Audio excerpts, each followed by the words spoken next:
Hi, Boo. Hi, Boo. Sorry. That was so cute. Okay. Hi, Boo. Hi, Boo. You ready for episode 3? Yeah. Awesome. Well, welcome back, everybody, to Books with Boo podcast. We are jumping into the third book that we read, which is The Death Cure. I'm going to talk about the beer real quick that we're jumping into, and then Emma will start talking about the book, right?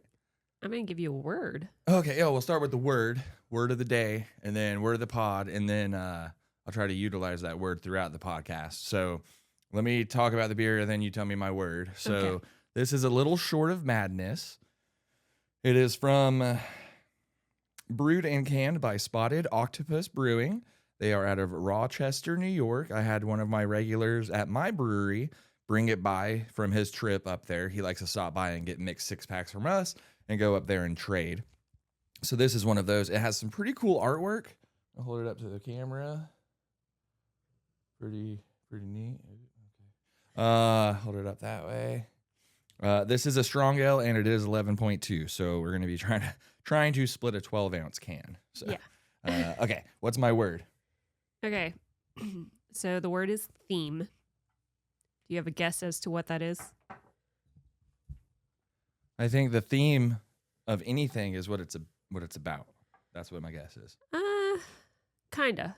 So the plot is what happens, but the theme is kind of like the underlying message or I wrote it down so I could get this right, or the universal idea about life, humanity, or the world the author explores, going beyond the plot, which is what happens, to reveal why is a big one, the story matters. So that's often conveyed through characters, conflicts, symbols, justice, coming of age, rather than being explicitly stated. Basically, it's supposed to resonate with readers after they've read the book. So I picked a few that I think are in the Death Cure. Do you want to hear them? Or, well, in the whole series of the Maze Runner series. Yeah, I do want to hear them. What are Okay. So there's more than this, for sure. Wait, before you start. Oh, we Cheers. should try it. Yep. Boop.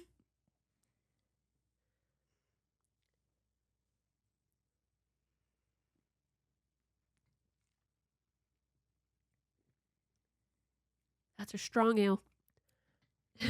It's good. It is. Hits you a little bit on the back end, but it's pretty smooth. It's clean. Clean, yeah. We've been having really good clean beer lately. Like it. Back to the basics. Yeah. Okay. So back to the theme. I wrote down a few. Oh, back to the themes. Yeah. And basically, I feel like you see this throughout the whole trilogy.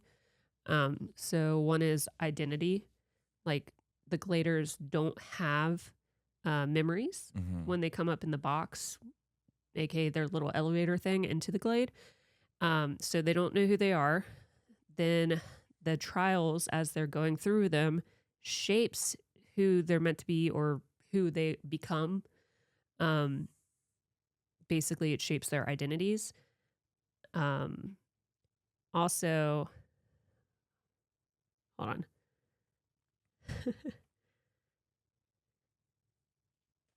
I wrote something else down. Hold on.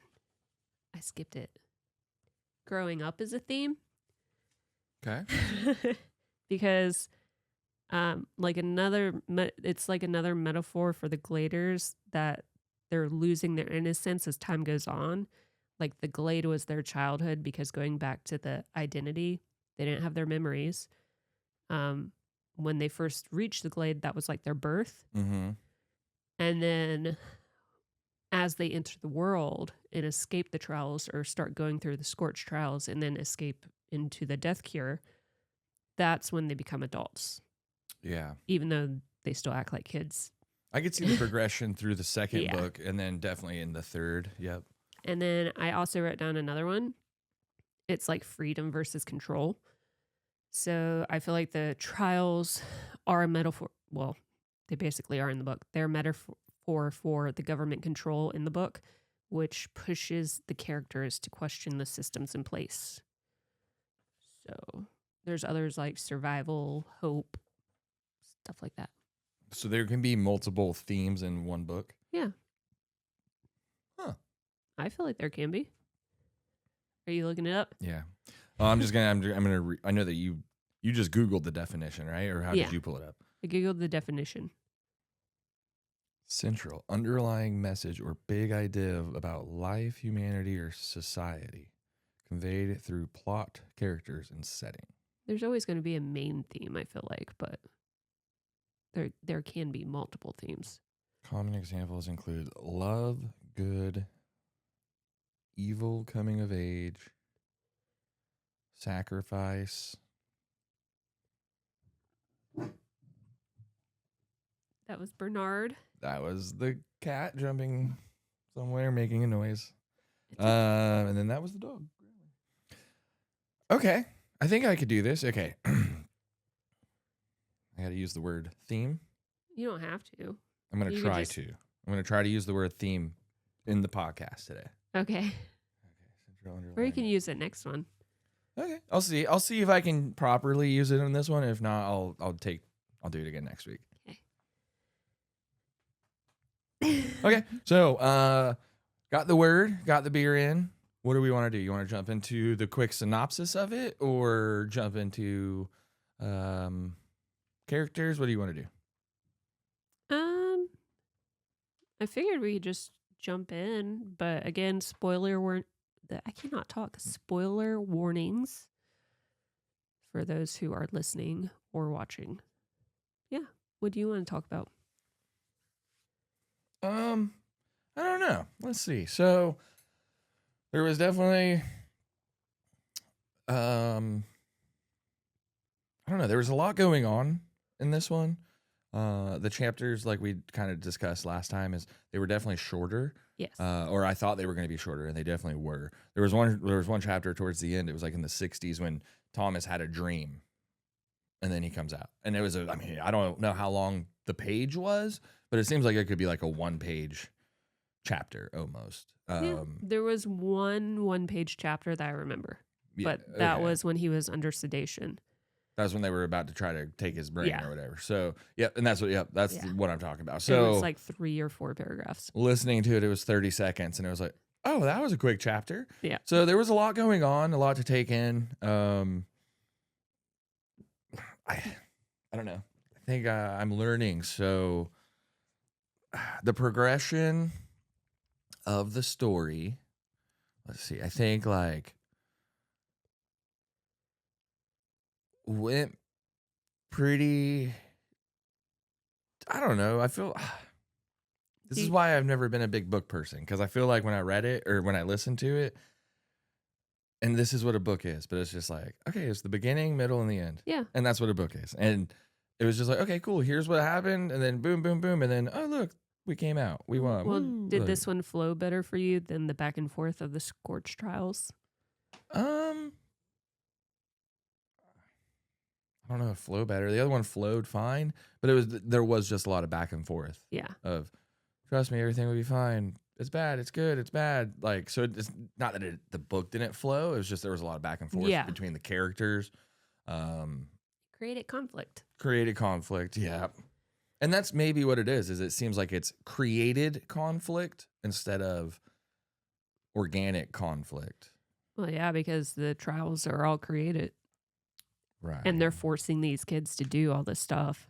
So right. makes sense. I just meant from the author's standpoint, like, Yeah. just putting this time she says it's fine. This time she says it's bad. This time she says it's just, I don't care. Keep going. Well, you remember during the last episode when we were talking about the Scorch trials and then Group B was going to kill Thomas. And then he was like, I think the whole point of this is for you to think for yourselves and make your own decision and not Mhm. do just what Wicket says. Mm-hmm. Well, I like how it came back in chapter 58, page 256 or 265. Free thinking is what made Thomas the final candidate. That's why they wanted his brain. Yeah. So They even said that Teresa was a little too gung-ho with what they wanted to do. Yep. Or they couldn't get her to go against them as much as Thomas did. So the theme of that would be don't think for yourself because then somebody wants your brain, right? Is that what they were trying to get across there? Is the No. theme of free thinking sets you apart. I feel like. Sets you apart, makes people want your mind. Or in the case of the book, yeah, that's the bad part. They want to take his brain, but I don't know. I think it sets you apart. I thought that was one part I wasn't expecting. We learned that the flare affects the kill zone, which is it kills your mind. So the mind is the kill zone. Yep. So like once they did that, I didn't think that they'd want to take his mind, but then it makes sense at the end. Like, hey, your mind is what got you through all this, but he's also a muni or whatever. So yeah. Well, that's funny because we learned that Ratman didn't lie. Ratman, aka Jansen, I think he didn't lie. All of them did have the flare, but I wrote it down somewhere. We learn immunes on chapter 20, page 95, that they can catch the flare but not transmit the virus. And then on chapter 31, page 151, oh, never mind, that was a public service announcement.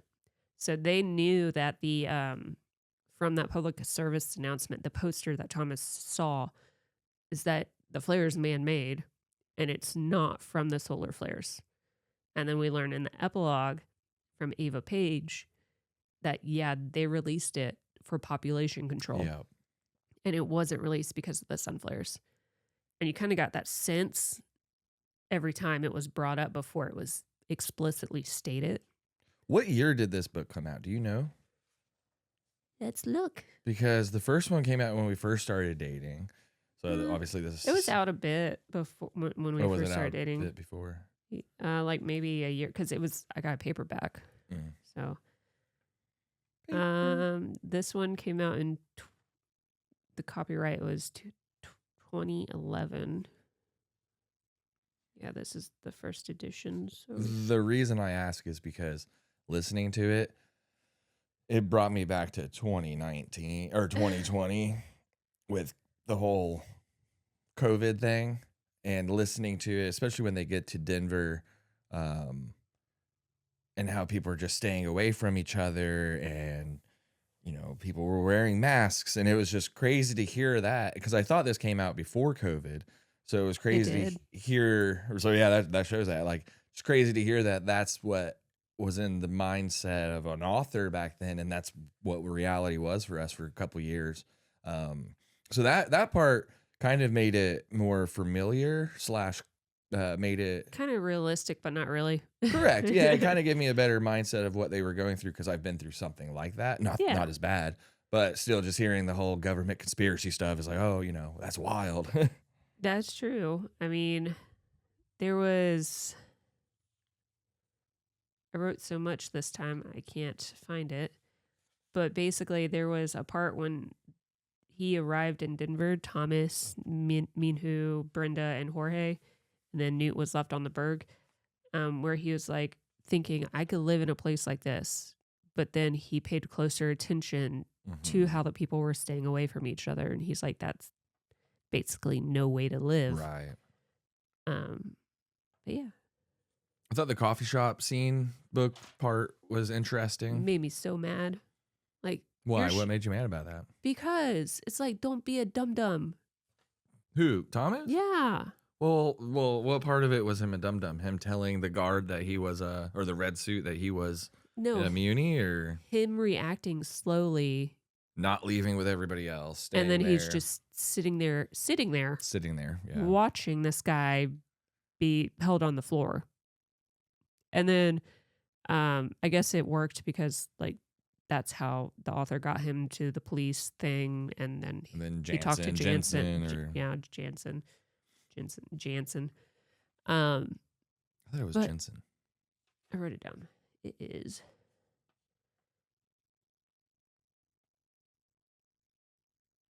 Assistant Director Jansen. It's probably pronounced Jansen. Yeah. Well, okay, that makes sense. So the author obviously needed a way to get Thomas back to Wicked, right? Separate it from his group to hear that message from Jansen. Okay. So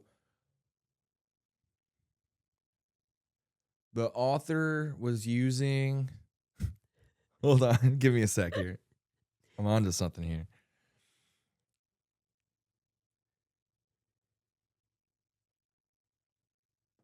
The author was using pretty much him being in a delayed response and just kind of sitting there to progress the story further.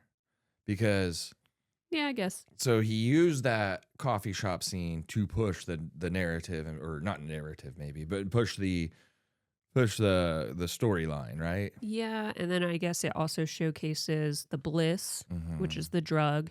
It showcases the people's reaction when someone's like, "There's an infected." It shows the heartbreak of the man that was infected and like how he was just like sobbing. And then it showed the inhumane treatment of those taking the infected away Mm-hmm. because they're just like the red coat guy. He had no compassion for the infected guy. Right. And then he had no compassion for anybody really, Oh but no, he was a jerk. he, and then when the lady came, or the other person, and then sprayed him with the goo stuff, and then he turned into a ball thing or whatever, and then took him. Yeah. So yeah. Oh, okay. Yeah. So that is a pretty pivotal moment in the book because it really opens our eyes to those things, like the multiples of what you just said, right? Yeah. I mean, even though I wanted to yell at Thomas, even though he can't hear me because he's a fictional character, it helps paint the bigger picture Mm-hmm. of the world as it is outside of the headquarters of Wicket. Gotcha. So, yeah, it seems fine and dandy in the mall area and around the surrounding wall, but the closer you get to the inside, he even described how everything was dirty. It looked run down. It was kind of trashy, and trash was everywhere. I mean, it just further expanded on that. I feel like, yeah, people are still trying to live their normal lives, but then you see that happen. Yeah. So, I want to talk about something that you apparently weren't that affected by. Yeah. What was that? Newt. Yeah, he was infected. They killed him. Yeah. I mean, he was turning. I wonder if you're going to cry during my favorite series. I doubt it. I mean, it I has got to bawl do something about every single time. a doggy or something. And I'll be, oh, but Yes, you'll see. don't make me read any sad pet stories. I'll try not to. I don't think I have any. Hmm. I had to think for a second. So, the first time, and I'm sure there was this a little bit in this at the end of the Scorch trials, but I just didn't pick up on it until this book. But the first time you realized something was wrong with Newt was on chapter 4, page 17. Thomas said his tone was grumpier than usual. Mm-hmm. And then page 19, there was anger again in Newt's voice that shocked Thomas. That was chapter 5. And then he thought the anger could be from phase 3 when they were all separated. Like Thomas was in the White Room, but he never found out what happened to his buddies. So he thought that's where the anger was coming from. Yeah. But it's kind of out of character for Newt to be fast to anger because later on, Thomas always says, where I wrote it somewhere, but he says that Newt was always so controlled in the maze, and he was the analytical one, the calm one. If he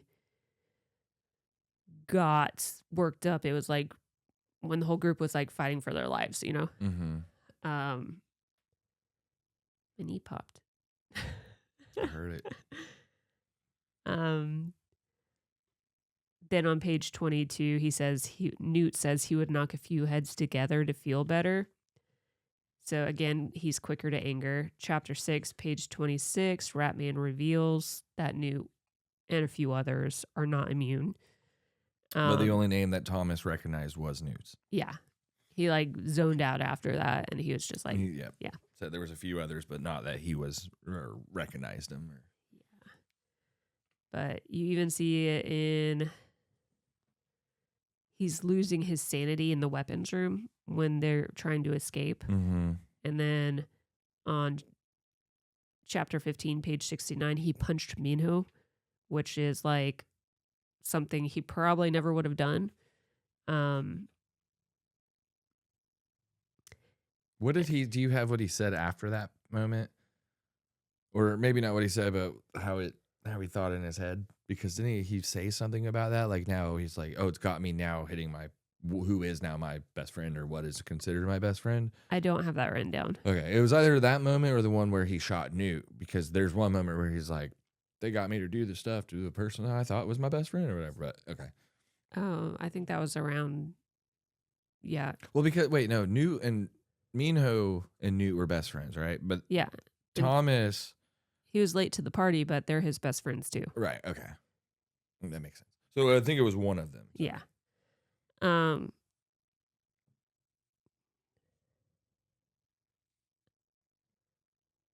So in chapter 15, page 72 to 73, Brenda reminds Thomas.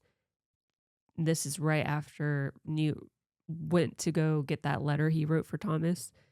She reminds him that increased levels of brain activity quickens the pace of destruction.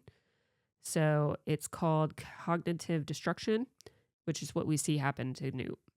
And then he gives an envelope to Thomas after that conversation. And Tommy Boy didn't open the envelope in time. Yeah. So that made me, that whole scene was kind of, that was intense. When he was in the Crank Palace, that's what it's called? Crank Palace. How he kind of like turned on them and just yelled at them. That was really sad, I feel like. But I get it. Like, you don't want your friends or family to see you like that and slowly going crazy. Yeah. But I think it sucks, but it was nice of Thomas to do what he said. Kill him. Yeah. And he was like, hey, Thomas, you couldn't even do that. And he's like, okay. Bop. Yeah. Well, that was after Newt got a sense of clarity came into his eyes. Yeah. And it was like he said, actually meant it. He was like, Thomas, pull the trigger. Like, he said, please, Tommy, please. And he's the only character that calls Thomas Tommy. And Tommy. He hadn't called him Tommy since before he left. Yeah.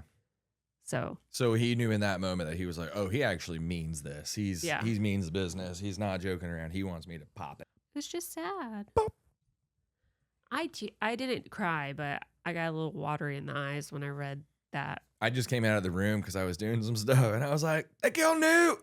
And you're like, what? And I was reading, and I'm like, what? And he's like, they killed Newt. They killed Newt. I'm like, did it make you sad? And he's like, no. No, it's just a character in a book.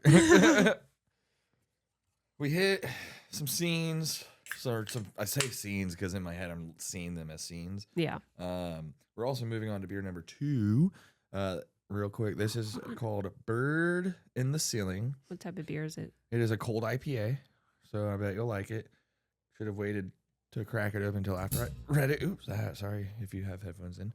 Bird in the Ceiling, cold IPA, hopped with CTZ and Rawaka, brewed to celebrate the crew at the Hourglass District Brewing. This is also from New York, I believe. No, I am totally wrong. Sorry, this is Longwood, Florida. That's from a different completely regular, wrong. different trip. Okay. So let's just pour. I rinsed my glass, but Emma I just finished mine. finished her strong ale, so this might taste a little off. That's okay. Looks good. Looks like a nice, clean, cold IPA. Yeah. Which is different than a IPL and the Pale Lager. But okay, cool. Well, cheers. Cheers. It smells good.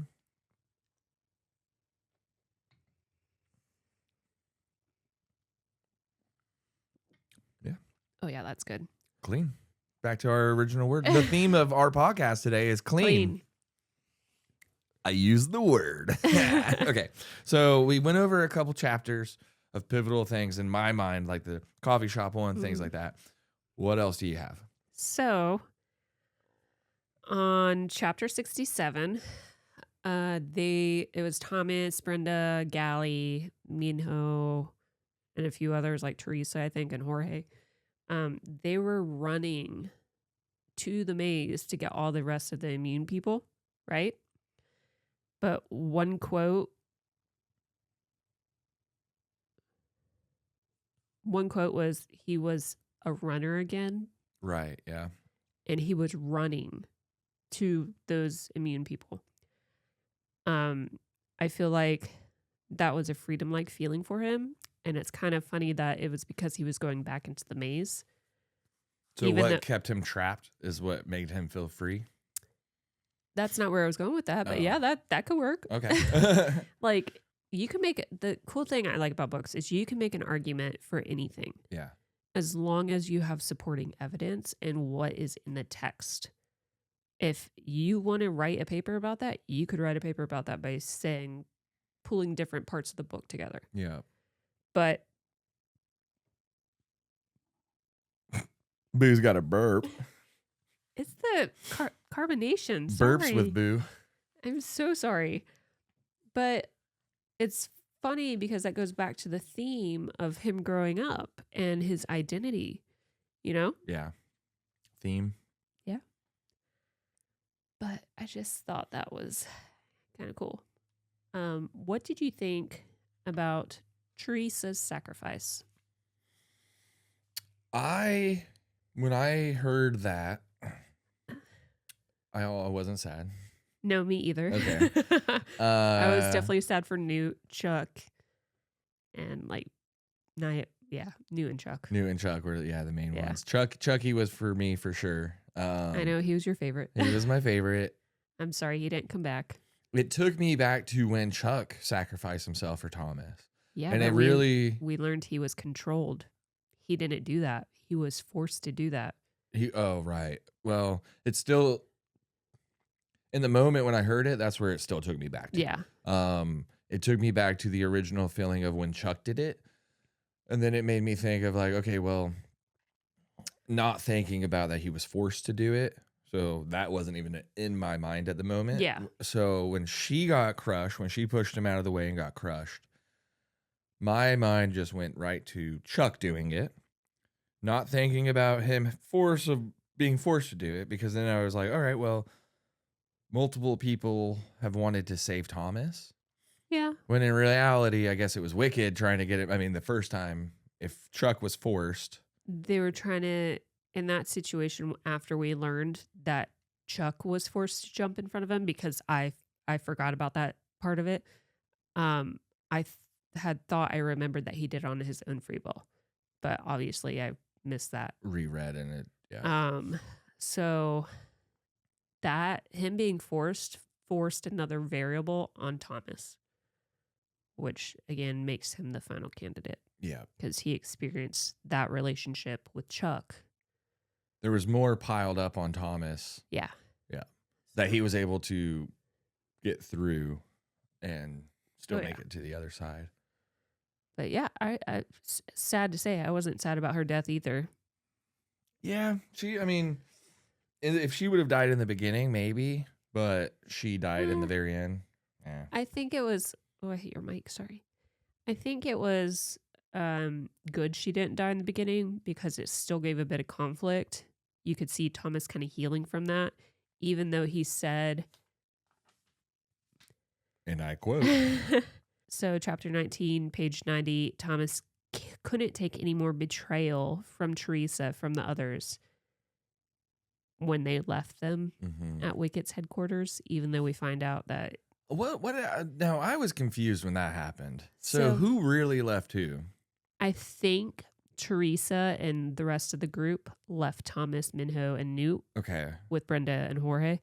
But they literally thought that those three had escaped before they had, for some reason. Okay. So and that's what she kind of explained. I was still just confused because she was like, no, you guys left. So then we left to find you. Yeah. When in reality, Thomas's group was still there. So technically, because Teresa's group left first. The reason I say that is because there was a missing Berg. Right. And then Jorge saw them leave. Yep. So, And that's why he said, "Oh, yeah." yeah. What was I going to say? Oh, another thing is that basically you see throughout this whole book that Thomas's rage is just growing and growing and growing. He said page 3, they would pay. Thomas swore to himself that 1,000 times a day. Chapter 2, page 8, he knew he'd been involved with Wicket, but the concept of putting anyone through what he'd gone through was incomprehensible. And it just keeps going and going to even chapter 72, page 316. Thomas held on to Ratman's neck with a feral rage and didn't let go until Minho was like, he's dead, he's dead, he's dead. His life, his body. Yeah. Yeah. And then you see him when they get to their extraction point, wherever that is, some beach somewhere, that he's like, I just don't want to think anymore. Yeah. Where did it end up with him working with them? So obviously I know that throughout the dream sequences of him seeing the mom and the mom giving him up, or him going to be with Wicked because he's a munie, right? And then Yep. she had the flare, his dad was gone already or Yep. whatever. So what was his position? Because throughout the book, people mentioned, well, so Ratman even said it, Thomas, you appointed me to this spot when we got Yeah. rid of everybody else. And then they said that, hey, they had to wipe out the whole original team because of the outbreak. So, like, what was he, though? Did we ever find? No. Never. But Because in the beginning, I was like, maybe this is like the Saw thing where, like, the guy is the thing. And No. then there's another movie No. that was like, what was the restaurant movie we just watched last year, 2025, where it was like the pew pew, where they like killed the murder mystery dinner party. I forgot. Okay. I don't know what you're Well, talking like, about. I think the guy was there too. Like the creator of the game was like, oh, I'm a part of this. And then what about Squid Games? Wasn't the creator of the game in Squid Games? Yeah. He was number 1, I think. Yeah. Like, He was yeah, one of he was them. number 1. So my mind went to all of those. No. And I was like, wait, was Thomas the creator? No, this is a young But- adult dystopian sci-fi novel series. So no, not that extreme yet. Okay. We'll get into more extreme He books still like worked that. for him. So the way I see it is him and Teresa were heavily involved with Eris, and Eris's partner was Rachel for quite a long time. And they knew the ins and outs because they even said Thomas was the smartest out of all the kids in one of his dreams. And I think they agreed to help them replace them, all the creators, Yeah. after they purged Purged them the originals. because of the outbreak. Okay. Because we saw the dream after they were purged, and Thomas was like, I hate that we had to do that. So yes, Thomas kind of was their boss at one point, but he wasn't the boss. You know, he was just Yeah. like, hey, you can fill this position because you know what you're doing. But Okay. Well, I was curious about that, so Yeah. I wasn't sure if we ever had a final answer. I think it'd be cool to talk about the epilogue. Not the eulogy, the epilogue. I'm just joking. So basically, Ava Page helps Thomas escape the surgery, right? Mm-hmm. My girl AP. Yeah, we kind of hated her, but kind of like her. So I really like how this wrapped up the book in the series. What? I don't know. So I'm going to ask you a weird question. So follow me on this one before we I'll jump try. into this. So her character really wasn't in the book a lot. So I would say that the percentage of her in all 3 of the books, because she comes at the very end of the first one. Yep. She gets popped. She gets knocked out. But she killed. wasn't. It was She fake. wasn't. Book 2, we figure out that she's actually the Chancellor. They say Chancellor Page. Yep. She, she's obviously typing the epilogues each book. So, like, that's a whole thing from her there. So she really didn't take up too much of the book, No. but she still played a huge part of the whole book. Yeah. Because even you just said, oh, I hated her, but she wasn't really even there. So like, what is it when an author can make you not like somebody so much that you don't even know? You know, not that you don't know them, but like you have all the other people in the Glade that you've been reading about for all these Following. following that you have reasons not to like. Yeah. I don't like this person because they did this to Thomas. I think but, it was because the representation. okay. And every time you saw a poster, it had graffiti over it in Denver. Then you always, Which is showing you that other people don't Yeah. like her. then it was the first 2 emails in the first and second books, how it was very clinical, I have very high hopes for this group, even though we're putting them through Hades. But that's when you kind of dislike her. She wasn't my favorite character. Then in this book, you get that Brenda says, only trust me and Chancellor Ava Page. Yep. So you're like, okay, do we trust Brenda all the way? I did. My girl B. I thought her name was Deborah. Well, it was last book, but this time it's actually Brenda. So Okay, that was my Well- question. Thank you for answering that. So now into the eulogy. I think it all just depends on how the author puts it. You're good. Because there are characters that I've read that are like the most hideous characters you can ever like read about, where it's just like, which is one of our options for the next book, by the way. And it's like, why do I like this narrator so much? It's because it's something different, something crazy, Yeah. you know. And it's like in real life, I'd be like, get away from me. I don't like You you, know? but well, And- it can be an escape then if in Yeah. real life you're that way. And you Yeah. even said it, I think, episode 1, that you don't like change in real life, but you like changing books because it pushes the storyline along. Yeah. So the reason you can escape into something that you don't like in normal life through a book is Yep. because that allows you to have that. And it's funny that you said that because when I read, that is my escape. Right. Yeah. You're like, oh, Yeah. I don't like this, but let me read about it. Oh. Well, if I don't end up finishing it, it has to catch my attention. All right. Yeah. We had that discussion. Yeah. So after she helped them escape, the epilogue said, and so we have failed, but we also have succeeded.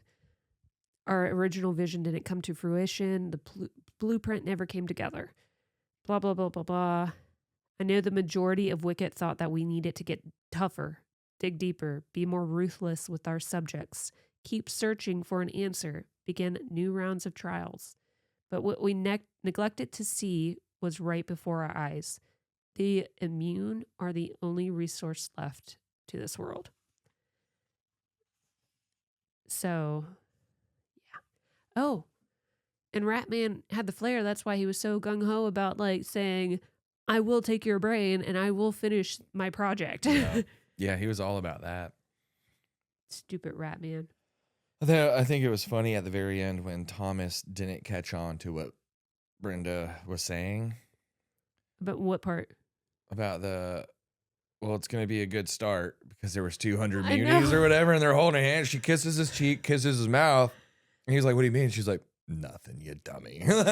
Basically, well, I think We at got to that point, repopulate the earth, Yeah. homie. at that point, he was just like, no. He didn't want to have to No. think anymore, and he just No. said that before. Hey, I get that. Sometimes you just don't want to You think just anymore. don't want to think anymore. Okay, well, What do you rate it? So this a shorter episode, but I'm going back. I'm going to go with the first rating that I had for the Maze Runner. I'm going 3.6. okay. Because I went 3.6, 3.5, 3.6. Or was it 3.6, 3.4? I think it was 3.5 last week. Because it was just the back and forth. 3.5. 3.5. The back and forth threw me off. It was entertaining, but last week it threw me off. Just the it's good, it's bad, it's good, it's bad, it's bad, it's bad, it's good. This one with all of the things going on, the short chapters, just kind of progressing the story. Yeah. I think back to a 3.6. Would I read it again or listen again? Probably not. Am I excited to watch the movie? Yes. Yeah, we got to Yeah. watch the movies. We gotta watch both of So them, we so- watched the first one, but we need to watch the second and third. Yeah. Maybe that could be our movie night next night. Yeah, that would be awesome. Um, What do you give it? I gave it a 3. Okay. So You went way low on number 2, right? No, it's like a 2-point something. That was way low. Well, Your compared first to one my was first one, it was a 4. first one was 4, and then you went 1.2 points lower, so yeah, 2.8, and then this one you're at a what? 3? Okay. I told you Maze Runner out of the 3 were my favorite. The first one. Yeah. Yeah. So, Do I get to pick this one? yeah. I have 4 books for you to choose from. Okay. I'm just going to give you a very basic description of each. Okay. So, your first option, and it doesn't have to be this. Just know that if you want to go a different route, because I said you only had to read the trilogy. Nope. I'm good. Okay. So, well, can I say it? Yes, It's sorry. The Kill Order by James Dashner. It's the prequel to the Maze Runner trials. Are you supposed to read prequels first? It depends, because this was That published. that wasn't out, right? No, it was published after. So the typical person that would have read them in order if they came out and they liked the series would have read that fourth. Yeah. For someone like me going into it that has access to all of the books, You could read it first. would it make sense? Like, should you read it first? Yeah. Just like, what is it? The Hobbit and the Maze Runner? Lord of the Rings. Trilogy. Yeah. Okay. They're the same thing, right? Yeah.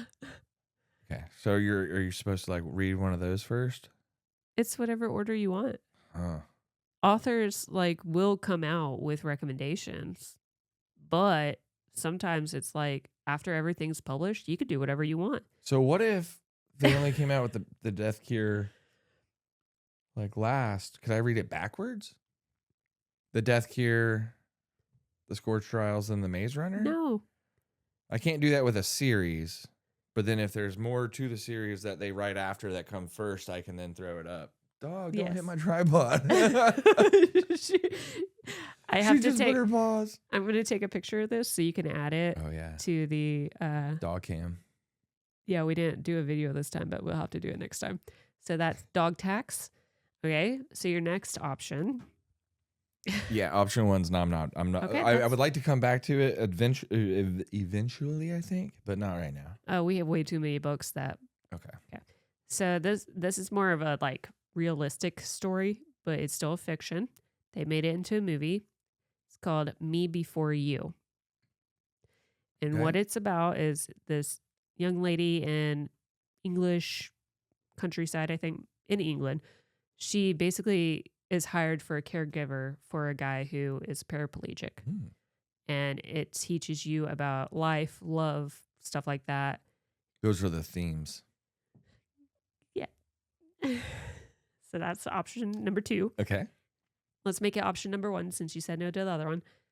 The other one, we already watched this series on Netflix. You. Okay. You know what it's about, but basically he's a crazy guy who stalks his victim. Okay. We don't have to read that. Now, this last option, this author is very controversial. And if you pick this, I will tell you why when we record that episode. Okay. But this is, I think, her best book. However, there is a sexy scene in there that you may not like. It's Verity by Colleen Hoover. So it is basically a woman is a writer and she's hired to finish out the book for a husband's wife. And that wife, something's wrong with her. And then strange things start happening. So it's kind of scary. Those are your options. We'll do the one that's going to be a movie soon. Me Before You. This is already a movie. Well, right here it says soon to be a major movie picture. Verity is being filmed right now or in final production right now. And then we already watched You. Okay, so we're going to read Me Before You. Do you want me to read you what it's about? Yes. I know that you told me your version, but yeah, read that. Louisa Clark is an ordinary girl living an exceedingly ordinary life. Steady boyfriend, close family, who has barely been further afield than her tiny village. She takes a badly needed job working for the ex-master of the universe, Will Trainer, who is wheelchair bound after an accident. Will has always lived a huge life, big deals, extreme sports, worldwide travel, and he is not interested in exploring a new one. Will is moody, bossy, but Lou refuses to treat him with kid gloves, and soon his happiness means more to her than she expected. When she learns that Will has shocking plans of his own, Lou sets out to show him that life is still worth living. Sweet. And this has, let's see, 369 pages. Nice. There's an epilogue. And there's 27 chapters. But these chapters. Marley, stop hitting my kid. She just hit it again, I saw. Yeah. Okay, sweet. Bit longer. Can I try something real quick? Yeah. I want to see if I can read this. Better than me. I'm going to cut it out if I can't because I don't read good. I don't read good. I don't read in front of people well, but I can read really fast and really well in my head. What's her name? Who? Louisa? Louisa. See, I'm already having issues. Louisa Clark is an ordinary girl living in exceedingly... Okay. Louisa Clark is an... You're doing fine. You're just doing a voice. I'm trying, yeah. Louisa Clark is an ordinary girl living in an exceedingly ordinary life. Steady boyfriend, close family, who has barely been father affiliate. What the? Who has barely been father afield? Farther afield. Further afield. What's afield mean? Like lost. Oh, okay. Like you're lost in your life. Louisa Clark is an ordinary girl living you in. don't have to start over. Living an exceedingly ordinary life. Steady boyfriend, close family, who has barely been further afield than her tiny village. She takes a badly needed job working for ex-master of the universe, Will Trainer. What's master of the universe? I'll figure It's it sarcasm. out. Oh, master of the universe, who is a wheelchair bound after an accident. Louisa Clark is an ordinary girl living an exceedingly ordinary life. Steady boyfriend, close family, who has barely been further afield than her tiny village. She takes a badly needed job working for ex-master of the universe, Will Trainer, who is a wheelchair bound after an accident. Will has always lived a huge life, big deals, extreme sports, worldwide travel, and he is not interested in exploring a new one. Will is aerobatic, moody, bossy, but Lou refuses to treat him with the kid gloves, and soon his happiness means more to her than she expected. When she learns that Will has shocking plans of his own, Lou sets out to show him that life is still worth living. Me Before You brings to life two people who couldn't have less in common, a heartbreakingly romantic novel that asks, what do you do when making the person you love happy also means breaking your own heart? So there's a Okay, let me try again. sequel. From the top, Louise. There's a sequel to this, but we don't have to read it. Okay, great. But I'm a one and done right now. It's a really good book. All right, well, I'm excited. And So, they made it into a movie, so we'll have to watch it. oh yeah, I'm down for that. It has the Daenerys in it from Game of Thrones, I haven't the seen dragon lady with the white hair. She's the main character. that. Dragon lady with the white hair. Emilia Clarke, that's her name. Dragon lady with like the her. white hair. She's really nice. And then it has the Sam guy that played Finnick in Hunger Games. He's the wheelchair guy in the movie. They're good actors together. Okay. Yeah. Bet. Well, I'm ready for it. Well, I'm excited. So episode 3 is in the can. We're good. Cool. Ran through the Maze Runner series. First 3. Got to add them to our sign. You haven't been adding them to the sign. I'll add 'em. Moving on, everybody. Subscribe, follow, watch, check out our shorts, follow us on Instagram, and then Warning read. spoilers. Spoilers, obviously. Also, if you want to give us recommendations on what you think we should read, please feel free to comment. Absolutely. Tell us what you think would be great for us to do. If you have any segment ideas, speaking of segments, last segment. I have it pulled up. I'm ready. 1-star Oh, yeah. reviews. Go. All right. Well, those 1-star reviews weren't worth it anyway. So camera's cut out. We're done here. Everybody like, subscribe, follow, give us recommendations, and then also read Me Before You before next Thursday. So that way we can review it all together. It's actually a tearjerker. We'll see if any tears come. You probably won't cry. I will. All right. All right. We're out. See you, people.